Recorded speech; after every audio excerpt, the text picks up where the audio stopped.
What's the story, Morning Glory? What's the word, Hummingbird? Thank you so much for clicking on my channel and for joining me for this review of Love and Marriage Huntsville, Season 4, Episode 8, You Reap What You Sow.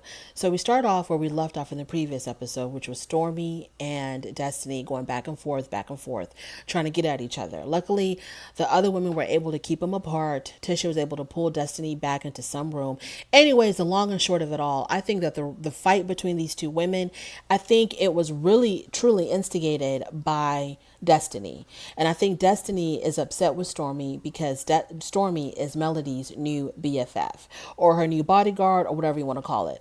So I think that's why Destiny was going so hard at Stormy because of that. She feels replaced by her in Melody's life. So what's her name? Kimmy was able to calm down Destiny, whatever. Then we go back to Melody and Tisha. So Tisha wants to talk about the issues that she has with Melody. And so they're constantly going back and forth about their husbands, infidelity, whose husband cheated, whose husband didn't cheat. And Melody accuses Marceau of cheating on Tisha, and Tisha's still staying, even though she knows that her man is being unfaithful. Tisha tells Melody, well, your man had a baby. You had a baby with him when you knew he was cheating for the past 3 years. You still went ahead and had another child with him. So kind of like, the bottom line is both of y'all's husbands are cheating on y'all. Okay, Melody luckily was able to get out of her situation. She made some mistakes with this man. She stayed with him for way too long. Whether or not she should have had a baby with him, that's not for me to decide, but a beautiful child came out of this horrible situation. So no one can say that this child should not have been born or whatever. They did what they did. They had the fourth child. The fourth child is here, and there's no regrets with that. But as far as your husband's cheating and your husband's cheating, both of y'all's husbands are cheating. The difference is, Tisha, you're still with yours. Stop it. Moving on from that, Maurice and Kimmy. So it's Kimmy's birthday. Maurice walks into the bedroom to serve her breakfast in bed. Kimmy wakes up or emerges from the bed sheets as if she's just waking up, but her face is fully beat. Now, I understand that when it comes to reality TV, a lot of scenes are arranged. They have to arrange scenes or create scenes and environments so that we can have a storyline, so we can have drama. Otherwise, to watch people live their everyday lives in real life is boring as hell. So they have to, I totally get it that they have to create these scenes. But what was wrong with her already being awake? She did her face, and then her husband presents her with breakfast. Not necessarily even breakfast in bed. I guess, I don't know. But the fact that she acts like she's just waking up, but she has a face full of makeup on, I was like, what are we doing here? Why? Why can't she already just be up and about and then he serves her breakfast? Or what's wrong with her waking up with no makeup at all? Like, what's wrong with that? Anyways, so they start talking about the housewarming party that she's planning for her son, Jalen. And then the question comes up of her inviting Melody. So she invited Melody, but Melody's on the fence of whether or not she's going to come. So then Maurice was like, okay, well, why didn't you invite Martell? And then Kimmy says, well, because, Martell wants to involve me in some shenanigans, and I don't approve of that.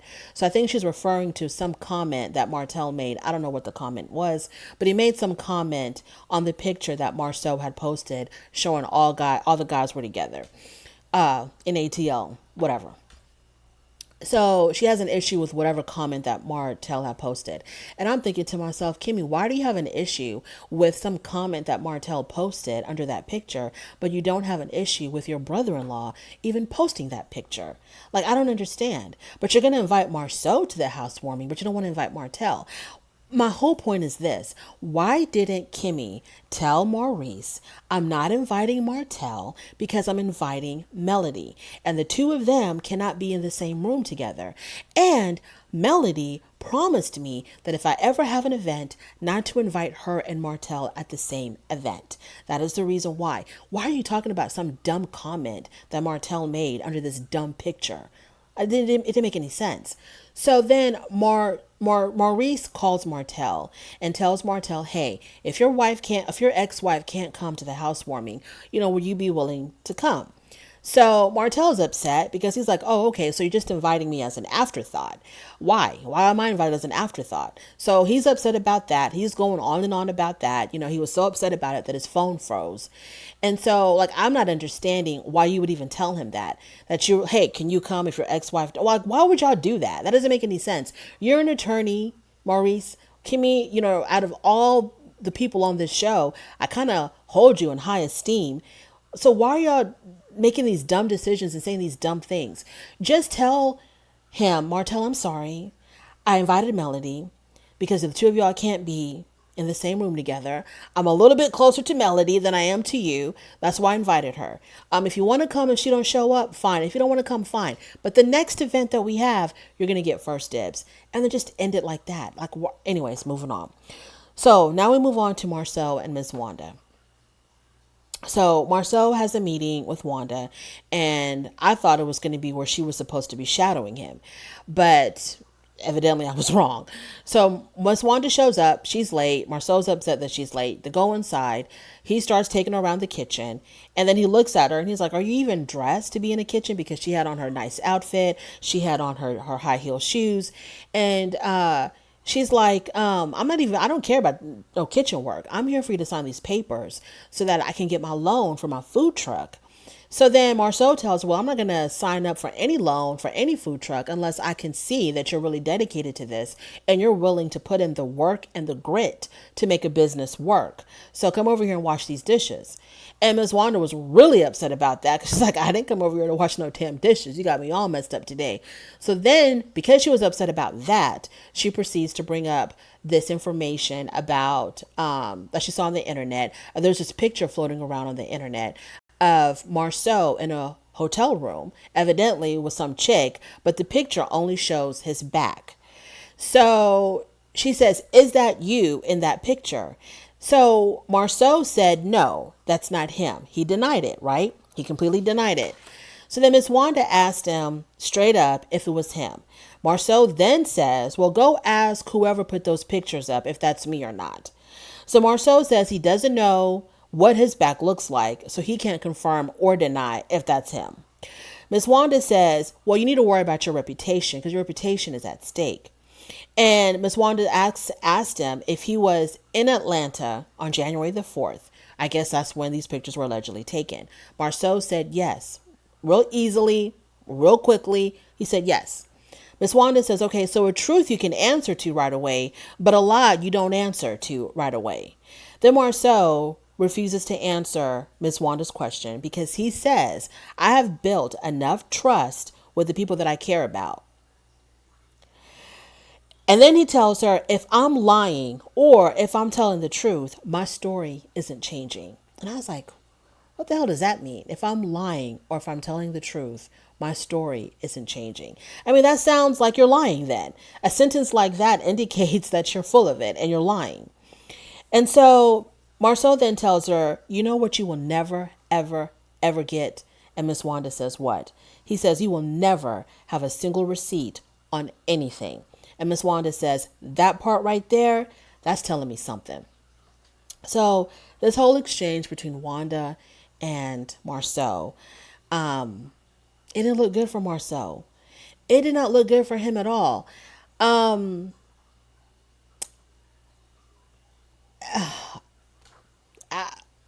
Like, Marceau, what are you doing? What are you doing? If it's not, okay, he denied it. Because when she first asked him, he said, no, that's not me. But then she kept on asking him, and then he started playing those word games with her. So instead of just sticking to his story and said, Miss Wanda, I answered your question. I said, no, that's not me. He starts playing these word games. Then he starts talking about how my story will never change. Whether I'm lying or telling the truth, my story will never change. You'll never have any receipts on me. I'm like, why are you making yourself, why do you try so hard, Marceau, to make yourself look bad, to make yourself look guilty? Why? It's like, it's just fun and games. You know that your wife is emotionally fragile and that she will crack at any minute. So why do you put her through this?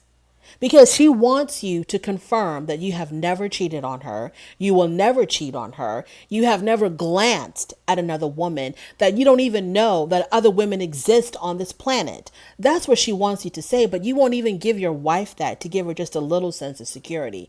Instead, you play these word games with her constantly and with everybody else. Moving on from that. So Melody and Stormy, they meet up. The bottom line with this scene, Stormy and Destiny, I think, are gonna, Melody wants Stormy and Destiny to meet up and have a conversation about their fight. And I'm thinking that's gonna happen in the next episode. Moving on from that, Wanda and Letitia, they meet up. So they start talking about, that she went to the restaurant to meet up with Marcel. Marcel wanted her to, wash dishes and do all this kitchen work. And Letitia was like, but Mom, that's what you were supposed to do. You were supposed to shadow him to see how a kitchen is ran. And Miss Wanda was like, I didn't come there to do no kitchen work. I came there for him to sign these papers for me to get my food truck. But since he pissed me off about, washing dishes for him, I went ahead and I brought up the pictures of him in the hotel. So she takes her phone and she shows it to Letitia, and she asks her daughter, is this Marcel? Is this his back? Tisha looks at the picture and says, I can't. I'm not doing this anymore. Tisha says that she's not going to acknowledge it. And then she also says that she's not insecure and that she's not naive. Okay, I don't know if she was talking to her mom when she said all of this, or if she was talking to the people out there that constantly are calling her naive and stupid and you must be insecure, including Melody. It seemed like she was really sending out a message to everybody else, not really to her mom. And so Tisha then says that Marcel was tired of all the rumors too. And Miss Wanda says, if he's tired of the rumors, then why doesn't he just address them and put them to sleep? Just address them, give your version or give your side of the story, and just end it all. And Tisha says he does, but nobody listens. Girl, when? When did he address the rumors? When did he give his truth or his side of the story? Or his version of what happened? When did he do that? And nobody was listening. Girl, when? Because my ears have always been open every single time that anybody has brought anything up to Marcel about the infidelities, the internet babies. My ears are always open. And he always skirts the issue, beats around the bush, starts playing his word games. What are you talking about, girl, that he's told his truth but nobody listens? Girl, please. So Ms. Wanda tells Tisha that Marcel did admit to being in Atlanta with a friend when the pictures were taken, and that Tisha knew about it. So Miss Wanda asked her daughter, do you know what friend he was with? And Tisha says, I don't know what you're talking about. At this point, this is what Tisha said to her mother, at this point it's clear that y'all are just trying to destroy a family. And I was like, good job, Tisha. Spoken like a true Marcel bot. You sound like a robot. You sound like your husband is feeding this information. He's inputting this information into your brain. When they talk about these rumors, they talk about me cheating on you, they're just trying to destroy us. They just want to destroy this strong, beautiful black family because they're jealous of us and they're jealous of what we have, and they're just trying to destroy us. So now she's just regurgitating this information that her husband feeds into her brain, because that's what it sounded like to me. Your mom is not trying to destroy your family, because when her mom brought this up, she said, y'all, she's including her mother, and that y'all are just trying to destroy a family. You really believe this? How come you really believe that these people, why would they want to destroy your family? Like, why would anybody want to look at your family and be like, you know what? I think that's the family that I choose to do. I choose to destroy today. Why? Why would anybody want to destroy your family? I don't get it. So that scene ends, and we're moving on to Louis, Tiffany, and Martell. So they meet up. These three people, and you talk about the kids not coming to the book signing. Tiffany brought that up. Tiffany brings up to Martell, the kids not coming to the book signing, and how she talked to Melody about it. And Melody told her that, an uncle had passed away, so she wanted her kids with her to attend the funeral or whatever. And Martell says, well, if she would have told me that ahead of time, I wouldn't have been mad, but she didn't tell me. She doesn't communicate with me. And then Tiffany was trying to say something like, well, y'all need to improve y'all's communication. And Martell was like, ain't no y'all. I'm the one that's always trying to communicate. She's the one that doesn't want to talk to me or whatever. Tiffany, stay out of it. Stay out of other people's marriage. Stay the hell out of it. Now, Marcel gave your husband the business for y'all getting involved with his marriage. Stay that you don't want Melody to come after you for talking about her marriage to her ex-husband. Stay out of other people's situations. Worry about your own, Tiffany. Don't come up to this man talking about, well, your wife told me, then you go to Melody, your husband told me. Stop it. Get out of other people's relationship. You don't know these people. Stay the hell out of their relationship. So then, the bottom line to all of this, then Martella talks about how Melody can't keep no friends, and pretty soon she's gonna get rid of Tiffany too, like the way she got rid of Destiny and she got rid of Tisha. She's next on the list because she can't keep no friends. And instead of defending her friend, Tiffany just sat there and listened to all of this. Did she defend Melody at all? I don't know. I don't pay attention to that woman when she's talking. But anyways, who cares? So then Martell invites Lewis to Atlanta for a boys' trip, so on and so forth. Then we move on to Tisha and Marceau. So Tisha rolls up to Black, calls her husband on the phone, tells him to come outside because she wants to talk to him. Evidently, we're supposed to believe that she's going to talk to him about this picture. I don't know. Who the hell knows? So Marceau and Tisha in this picture. At first, I was like on the fence. Like, could it really have been him or not? So I went on the internet, tried to find the picture to see, if I could figure it out. And I went to Lipstick Alley because Lipstick Alley had a link to a YouTube channel. I think it's called The Original Straight No Chaser. So the Original Straight No Chaser, she did a video on this whole Marceau Tisha situation. And she actually, on her video, she has the picture that's been floating around of Marceau in the hotel bed. And when I looked at that picture, and it's like the back of the head and the man's back, and he's like laying on his stomach in a hotel bed. When I looked at that picture, I was like, that's Marceau. That's Marceau. Because you see because he's got these like little alien ears that kind of poke out at the top. Clearly see the ears, the back, and the back of the head looks like Marceau to me. Now, I'm about, I would say, a very strong 85% to 90% sure that was Marceau. So then, Straight No Chaser also she also posts a picture of Marceau himself in the episode where they were all in Las Vegas last season, and Marceau like jumped out of the pool because he had on no shirt. He jumped out of the pool and he was running back into the hotel room to try to separate Martell and Melody because Martell and Melody were going at it inside. So she did a screenshot of Marceau's back as he's like running into the room, and she compares it to the alleged picture of Marceau. And there is definitely some similarities because, Marceau's got that big wide back. There is definitely some similarities between the two. And that picture of that man laying in the bed in that hotel or motel, and Miss Wanda said, check your bed. Check your bed because motels have bed bugs, and you probably brought bed bugs back into your home. That does look like Marceau. And I kind of felt like it was Marceau when Tisha looked at her mom's phone. Like she gave it like a really quick gander, and she knew right away that was her husband. And then she went on talking about, y'all are just trying to destroy our family. Because if she really wasn't sure, if she felt like it wasn't him, if she felt like it wasn't him, she would have taken that phone, widen up that damn screen to really look at it and be like, Mama, that's not Marceau. That's not him. But she didn't do that. She didn't do that. Thank you so much for making it this far in this video. If you have, thank you so much. I do appreciate it. On your way out, don't forget to rate the video. If you like this content, please subscribe. If you don't like this content, perfectly okay. Thank you for stopping by anyway, and I will definitely talk to you later. Bye.